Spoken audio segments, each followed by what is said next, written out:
Hi Reddit, I, 27 meters, need to vent and get some advice. My wife Caroline, 26F, and I got married last weekend after dating for 3 years. The wedding ceremony went well, but the reception turned into a disaster that left me questioning everything about our relationship. There's something really bothering me about my wife's behavior at our wedding reception last Saturday. I never thought I would be writing a post like this just 1 week after getting married, but here I am. Caroline and I met at a friend's house party 3 years ago. We hit it off immediately and started dating. She was charming, attentive, and seemed to genuinely care about me and my interests. After 2 years of dating, I proposed, and she said yes without hesitation. The engagement lasted a year while we planned our wedding. There's a man in Caroline's life named Kyle, 24M, who she's known since high school. They've always been close friends. When I first met Kyle 2 years ago, Caroline told me later that night that he used to have a crush on her during high school. She admitted that she sort of played into his feelings back then and for a bit after graduation because she was going through a rough patch with depression and liked the attention he gave her. Caroline looked genuinely regretful when she told me this and called Kyle a good person who deserved better. I thought it wasn't great that she did that, but since she seemed to regret it and it happened before we met, I didn't see a reason to argue about it. Kyle moved to the city about a year ago for a job opportunity. From what Caroline told me, he's been very successful at his job and got a promotion within 6 months. About 8 months ago, Caroline mentioned that Kyle started dating someone, but none of us had met the girl yet. Kyle and I aren't close friends, but we've always been friendly to each other. He's never done anything to make me uncomfortable or crossed any boundaries. When we were finalizing our wedding guest list, I told Caroline that I wanted to invite Kyle and that he was welcome to bring his girlfriend as A+1. Caroline reacted strangely to this suggestion. She frowned and said we needed to be careful about the guest count since the venue had limited capacity. This struck me as odd since we were only at about 75% of our venue's capacity, but I didn't push the issue at the time. Fast forward to our wedding day. Kyle arrived with his girlfriend, and I barely recognized her at first. She had lost weight, cut her hair in a stylish bob, and was wearing a beautiful dark blue dress, completely appropriate for a wedding. His girlfriend was very beautiful with dark curly hair and well-applied makeup. Throughout the evening, I overheard several guests talking about how she was some kind of financial analyst who made more money than most people at the wedding combined. That's when Caroline's behavior started to change. During the reception, I noticed her glaring at Kyle and his girlfriend multiple times. When Kyle came over to congratulate us and give us our wedding gift, Caroline barely looked at him and gave short, one-word answers. When he introduced his girlfriend to us, Caroline practically ignored her extended hand and muttered something under her breath. The worst moment came when Caroline's mother joined our table. She's always liked Kyle and commented that she was happy Kyle had found such a nice girl who treated him well. Caroline suddenly slammed her fork down and said that at least now Kyle wouldn't be desperately hanging on to her for the rest of his life. The table went completely silent. Her mother's face turned red, and Kyle, who was still within earshot, quickly walked away with his girlfriend. I wanted to say something, but we were surrounded by guests, and I didn't want to create more of a scene at our wedding. For the rest of the reception, Caroline kept watching Kyle and his girlfriend. She drank more than usual and barely talked to me or our other guests. When Kyle and his girlfriend left early, Caroline's mood improved instantly, and she started acting like nothing had happened. The day after the wedding, we went on our honeymoon to a beach resort. I thought the change of scenery would help, but Caroline spent a lot of time on her phone, which was unusual for her. When I asked who she was messaging, she quickly locked her phone and said it was just work. We've been back home for 3 days now, and things don't feel right between us. Last night, I received a message from Kyle apologizing for leaving our wedding early. He said he didn't want to cause any drama and thought it was best if he and his girlfriend left. I told him he had nothing to apologize for and that I was sorry for Caroline's behavior. He didn't respond after that. This whole situation doesn't make sense to me. Caroline claims she never had feelings for Kyle, so why would she get so upset seeing him happy with someone else? It reminds me of when a child gets angry seeing another kid playing with a toy they didn't want until someone else showed interest in it. I always knew Caroline had some insecurity issues. She often needs reassurance about her appearance and work performance. But I thought she was working on these issues and making progress. Now I'm wondering if I misjudged the situation entirely. Looking back, there were other incidents that should have raised red flags. About 6 months into our relationship, Caroline became unusually upset when I mentioned that a female colleague had complimented my presentation at work. She spent the entire evening asking me detailed questions about this woman, what she looked like, whether she was single, if we had ever talked about anything personal. At the time, I found it endearing that she cared so much, thinking it showed how much she valued our relationship. There was also the incident with my ex-girlfriend Sarah. We had run into Sarah at a restaurant about a year ago, and she had stopped by our table to say hello. The conversation was brief and completely innocent, just catching up on what we'd both been doing since college. But Caroline was silent the entire time, giving Sarah cold stares that made the interaction incredibly awkward. After Sarah left, Caroline interrogated me about our past relationship, demanding to know intimate details I'd never shared with her before. She accused me of still having feelings for Sarah based on nothing more than the fact that I had been polite during a chance encounter. Even during our engagement, Caroline had shown possessive tendencies that I had rationalized away. She would go through my phone occasionally, claiming she was just looking for a phone number or checking the time. When I questioned this behavior, she would laugh it off and say she was just being silly. She also had strong opinions about which of my friends I should spend time with, often making subtle comments about how certain friends were bad influences or didn't really care about me. Gradually, I found myself seeing these friends less frequently to avoid the tension it created at home. Caroline's social media behavior should have been another warning sign. She was constantly posting photos of us together, always making sure to tag me and include captions about how happy and in love we were. While this seemed romantic initially, I began to notice that these posts often coincided with times when she seemed insecure about our relationship. If I had been working late or spending time with friends, I could expect to see a new post about our relationship within a day or two. It was as if she was marking her territory publicly, making sure everyone knew I was taken. This morning, I checked our joint credit card statement and noticed some strange charges from hotels in our area over the past few months. These weren't dates when we went out together. When I asked Caroline about them, she got defensive and said they were work lunches that got miscategorized. Something about her explanation didn't sit right with me. I've known people who married someone thinking they would change, and it never worked out well. But in my case, I thought I knew who I was marrying, and now I feel like I'm living with a stranger. Did I miss some warning signs along the way? Was I too quick to dismiss her past behavior with Kyle? I keep thinking about how Caroline claimed to have only played into Kyle's feelings but never reciprocated them. But her jealousy at the wedding suggests a different story. And these mysterious hotel charges have me worried that there might be more going on. My parents noticed something was wrong at the wedding too. My mom called yesterday to ask if everything was okay between Caroline and me. I didn't know what to tell her. We spent so much money on this wedding, and our families traveled from out of state to be there. The thought of admitting that I might have made a huge mistake is overwhelming. I've been crying in the bathroom at work for the past 2 days. My coworkers think it's just post-wedding blues, but it's much worse than that. I feel like the foundation of my relationship is crumbling beneath my feet, and I don't know what to do. Part of me wants to confront Caroline directly about her behavior at the wedding and these mysterious charges. Another part of me wants to do some investigating first to see what I can find out on my own. I'm afraid of what I might discover, but I'm more afraid of living in denial. Should I talk to Kyle again to find out if there's more to his history with Caroline than she told me? Should I check Caroline's phone while she's sleeping? I've never been the type to snoop, but I feel like I'm at a breaking point. Right now, I'm sitting at my desk at work pretending everything is fine, but inside I'm falling apart. Any advice would be appreciated. Has anyone else discovered something significant about their partner right after getting married? Did your relationship survive? Update 1. It's been 2 weeks since my original post, and a lot has happened. Thank you to everyone who responded with advice and support. I never expected my post to get so much attention. Many people suggested I check Caroline's phone, and that's exactly what I decided to do. Last Friday, Caroline came home from work and took her usual after-work nap. She always sleeps deeply for about an hour, so I knew this was my chance. I took her phone from the nightstand and went to the living room. I've seen her enter her passcode many times. It's her birth year, so getting into the phone wasn't difficult. I started by checking her text messages with Kyle, but surprisingly, there was nothing suspicious there. Just occasional friendly messages about group get-togethers and holiday wishes. Next, I checked her email and found nothing out of the ordinary. I was beginning to think I had overreacted about the whole situation when I noticed that her social media apps required an additional passcode to open. Why would she lock these apps unless she had something to hide? The app lock used the same passcode as her phone, not very creative, so I got in easily. I opened her Instagram first and went straight to her direct messages. What I found made my stomach drop to the floor. There were messages to Kyle sent the morning after our wedding. She told him how handsome he looked at the wedding, how much she had missed seeing him regularly since he moved away, and how his girlfriend's presence had ruined her chance to really catch up with him. She ended by asking if they could meet up for coffee sometime soon. Kyle never responded to these messages. Caroline sent another set of messages later that same day. These messages were completely different in tone, angry, bitter, and filled with personal insults. She called him stuck up and accused him of showing off his girlfriend just to make her jealous. She said he had changed and not for the better. The messages were so cruel that I felt sick reading them. Looking at the message status, I could see that Kyle had read these messages but didn't respond. When I checked his profile, I discovered he had blocked her. I scrolled back through their older messages and found nothing romantic or inappropriate. It seems their relationship had been genuinely platonic until Caroline's outburst after our wedding. This confirmed my suspicion that Caroline was jealous not because she had a past with Kyle, but because he had moved on from his crush on her and found someone else. But that wasn't all I discovered. As I continued looking through her Instagram direct messages, I found conversations with several other men, at least 5 of them. These men appeared to be models or influencers based on their profiles. In most cases, Caroline would compliment their photos and try to start conversations, only to be ignored. But 2 of these conversations had progressed to flirting and eventually sexting. The most shocking part? The bikini photos Caroline sent these men weren't even of her. I know what my wife's body looks like, and the woman in these photos had a much more toned build. Caroline had been catfishing these men using someone else's photos. According to the timestamps, these exchanges had been happening throughout, with the most recent one just 2 weeks before our wedding.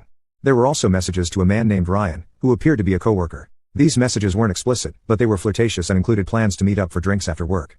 The dates of these meetups matched the hotel charges I had found on our credit card statement. I took screenshots of everything and sent them to my own phone before putting her phone back on the nightstand. Then I sat in the living room, trying to process what I had discovered. I felt like I was living in a nightmare. The woman I married, the woman I thought I knew better than anyone, had been living a double life. When Caroline woke up from her nap, I confronted her with the evidence. At first, she denied everything, claiming her account must have been hacked. When I showed her the screenshots and mentioned the hotel charges that matched her meetups with Ryan, her face went pale. She admitted to the messages but swore that nothing physical had happened with any of these men. It was just flirting and fantasy, she said. She begged me to forgive her, saying she would delete all her social media accounts and go to counseling. I asked her about her messages to Kyle, and why she had been so cruel to him at our wedding. Her explanation made no sense. She claimed she was just protective of me and thought Kyle was trying to outshine me at my own wedding. When I pointed out that her messages suggested she was jealous of his girlfriend, she became defensive and accused me of twisting her words. After hours of circular arguments, I told Caroline I needed space to think. I packed a bag and went to stay with my friend Eddie. I've been here for almost a week now, ignoring Caroline's constant calls and messages. I contacted a lawyer to discuss my options. Since we've been married for less than a month, an annulment might be possible in our state. Yesterday, I did something I probably should have done earlier. I reached out to Kyle. We met for coffee, and I told him everything I had discovered. He wasn't surprised about the messages Caroline had sent him after the wedding, but he was shocked about the other men.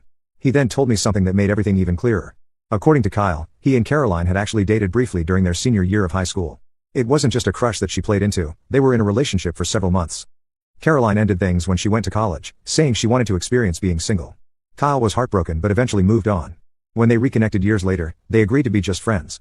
Caroline specifically asked him not to mention their past relationship to me, claiming it would make things awkward since it was so long ago and didn't matter anymore. Kyle apologized for not telling me sooner. He said he thought Caroline had told me the truth at some point, and he didn't want to create problems in our relationship. He seemed genuinely sorry, and I don't blame him for any of this. If anything, I feel a connection with him now. We were both deceived by the same woman. I'm scheduled to meet with a lawyer tomorrow to start the annulment process. I haven't told my family yet. I'm too embarrassed to admit that my marriage failed before it really began. But I know I can't stay with someone who has been lying to me from the start of our relationship. The Caroline I fell in love with doesn't exist. She's a fabrication, just like the fake photos she sent to those men. Update 2. It's been a month since my last update, and I've been through what feels like a lifetime of stress and heartache. The annulment process is underway, but it hasn't been as straightforward as I hoped. Caroline initially refused to sign the papers, insisting that we could work things out. She showed up at Eddie's apartment several times until he threatened to call the police. After 2 weeks of this, I finally agreed to meet Caroline in a public coffee shop to talk. She arrived with flowers and a letter detailing all the ways she would change. She had already started seeing a therapist, she said, and was working on her issues with jealousy and dishonesty. She begged for another chance, saying that the wedding and its preparations had stressed her out and made her act in ways she normally wouldn't. I listened to everything she had to say, but my mind was made up. I told her that trust, once broken, is nearly impossible to rebuild, and I wasn't willing to spend years of my life trying. I asked her directly about her relationship with Kyle in high school, and she finally admitted that yes, they had dated. When I asked why she had lied about it, she said she was afraid I wouldn't date her if I knew she had a history with someone in her friend group. The conversation took an unexpected turn when I mentioned the hotel charges on our credit card. Caroline became defensive again, insisting that nothing physical had happened with any of the men she messaged. But when I brought up Ryan specifically, her reaction changed. She looked down at her coffee and admitted that she had met up with him several times, but swore it was just for drinks and conversation. I didn't believe her, and I told her so. That's when she finally broke down and confessed that she had slept with Ryan twice during our engagement. The hotel charges were exactly what I suspected, rooms they had rented for their meetings. She cried while telling me this, saying she made a terrible mistake and that it meant nothing to her. Her confession only strengthened my resolve to end our marriage. I slid the annulment papers across the table and told her that if she ever cared about me at all, she would sign them and let me move on with my life. To my surprise, she signed them without further argument. As I got up to leave, she asked if we could stay friends. I didn't even dignify that with a response. When I got back to Eddie's apartment, I had an email from a man I didn't recognize. The subject line read about Caroline. My first instinct was to delete it, thinking it might be one of the men she had been messaging, but curiosity got the better of me. The email was from a man named Travis, who identified himself as Ryan's roommate. He had found my contact information from our wedding announcement online. According to Travis, Ryan had been seeing Caroline for almost a year, not just the few months suggested by the hotel charges I found. Ryan believed that Caroline was planning to leave me after the wedding. Apparently, she had told him that our marriage was just for show to please her parents, who were pressuring her to settle down. She had promised Ryan that they would be together once she figured out how to leave me, without causing a scene. Travis included screenshots of conversations between Caroline and Ryan where she discussed these plans. She complained about me to him, saying I was controlling and boring. She told Ryan that she had only accepted my proposal because I had pressured her into it and that she had been looking for a way out ever since. I forwarded these emails to my lawyer, who said they might be helpful in the annulment proceedings. I also sent them to Caroline with a simple message: never contact me again. The next day, I received a call from Caroline's mother. She wanted to know why I was throwing away our marriage so quickly. Apparently, Caroline had told her family that I was leaving her because of a minor disagreement at the wedding, leaving out all the details about her infidelity and deception. I didn't want to be the one to shatter their image of their daughter, but I also refused to be painted as the villain in this story. I told her mother that Caroline had been unfaithful during our engagement and had lied about numerous things throughout our relationship. I suggested she ask her directly about Ryan and the hotel charges on our joint credit card. She went quiet for a moment before apologizing for calling. I haven't heard from her since. I've moved out of Eddie's apartment and found a small place of my own.